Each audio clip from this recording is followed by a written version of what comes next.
Alors il faut retenir le retour d'abord d'un énorme duel des années 70.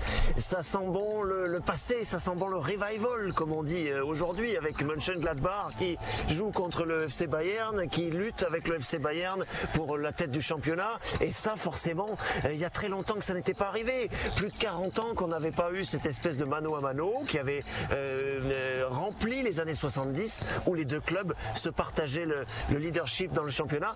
Aujourd'hui, Mönchengladbach est un tout petit peu en baisse par rapport à son début de saison, mais reste très haut dans le classement et reste un prétendant au titre. Et ça, c'est une nouveauté cette saison. Et puis, à côté de ça, j'évoquais le Bayern là en creux à l'instant.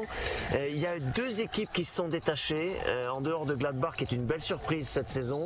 Il y a deux équipes qui se sont détachées comme des équipes fortes, capables d'assurer en championnat et en Coupe d'Europe.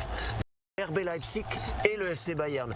Quand on regarde le championnat, Leipzig est devant aujourd'hui et donc champion d'automne.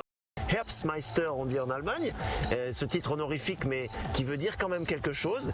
Leipzig est devant et en plus Leipzig s'est qualifié comme premier en Coupe d'Europe dans sa poule de Ligue des Champions. Donc un club qu'il faut suivre de très près pour n'importe quel adversaire. Et puis à côté de ça, bien sûr, le Bayern qui a eu un creux, qui a eu une période négative sur l'état d'esprit. On a réagi en laissant partir l'entraîneur Niko Kovac, en faisant partir Niko Kovac.